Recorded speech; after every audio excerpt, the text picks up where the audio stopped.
can the world's largest exporter not be open? No one can say that China has not indicated and signaled to the rest of the world what its agenda is, what it's trying to achieve. Is China turning inward or advancing high standard opening up? Is China's development a threat or a shared opportunity? How to understand China's major objectives in its next 5-year plan? In this episode of Understand China, we bring together two leading voices in Sino-US exchange and global economics. Professor Zhang Quelch of Duke Kunshan University and Professor Gong Jun of the University of International Business and Economics to debate and unpack these questions. The planning process in China has always been extremely important as a component of the country's success because, it provides a medium-term vision. There's a tremendous continuity that is built into the economic planning cycle.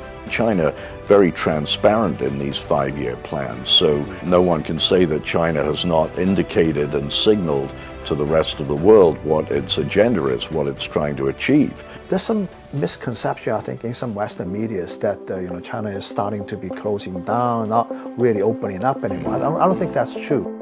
Now we have reached a point where clearly the balance has to shift. China has to move towards more of a domestic consumption-led economy. I don't think that that is going to mean that China is going to be more isolated from the rest of the world because China also needs to grow through outward investment. We see simultaneously a thrust of the government towards domestic consumption, but also a simultaneous thrust towards encouraging Chinese companies to go out, no longer just be export-oriented, but also to invest in production and to develop their capabilities in international markets. So I see it actually not as a shift from internationalism to domestic focus, but rather more of a parallel strategy. I totally in agreement. This is not in conflict. We are the world's largest exporter. How can the world's largest exporter not be open, right? A country as large as China, second largest, 1.4 billion people, second largest consumer market, we cannot just export to prosperity. This is not sustainable. Keeping a more of a trade balance is very much on the Chinese government's mind. Today, many countries are not talking about free trade anymore. Talk about safe trade, secure trade. China is a big advocate of free trading right now. And free trading means not just exports, right? Opening other countries' markets, but also opening up domestic countries' market as well. And we can't afford not to be open. I want to say just one more thing about consumption. Among young people in China, I find an increasing sentiment to not invest in resource depleting material goods, but to invest more in the experience economy.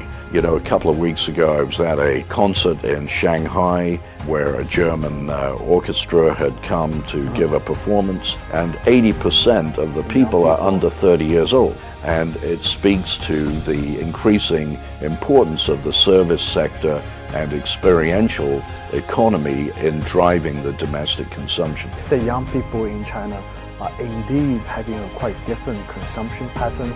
The younger generation are not buying the expensive stuff. They're buying the right stuff. Yeah. There is not as much opportunity for high return on investment through further physical infrastructure investments. Right. So that means, first of all, investing in digital infrastructure is more important now than physical infrastructure.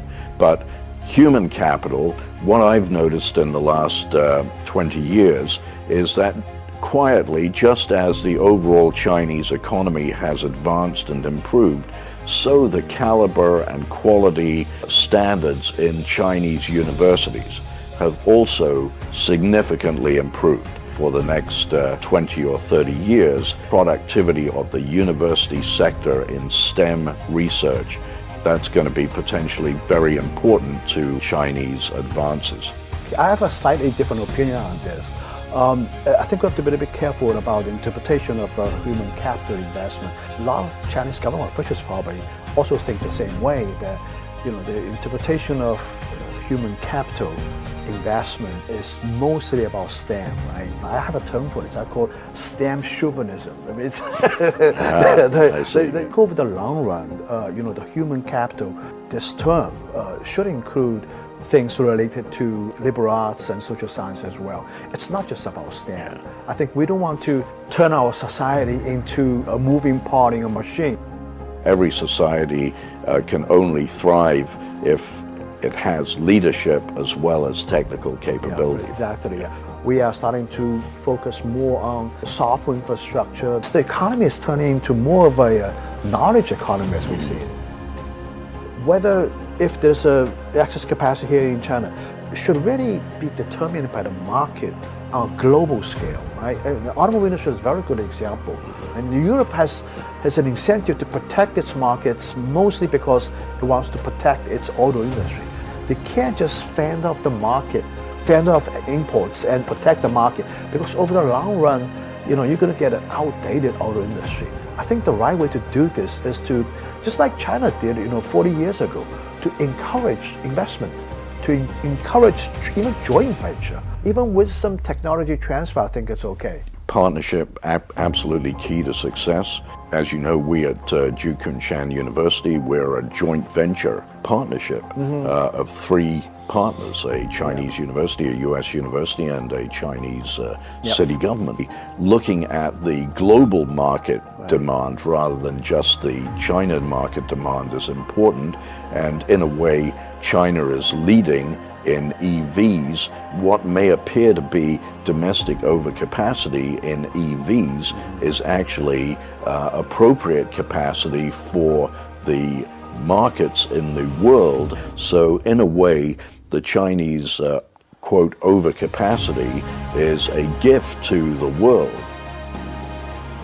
If you look at the emphasis of the 15th five-year plan, these are the usual suspects. Emphasis on high-tech investments, high-quality productive forces. Let's face the fact that China and the United States are engaged in a fierce competition. I hope it's going to be a fair and square and peaceful competition. The center of that competition is really about high-tech competition.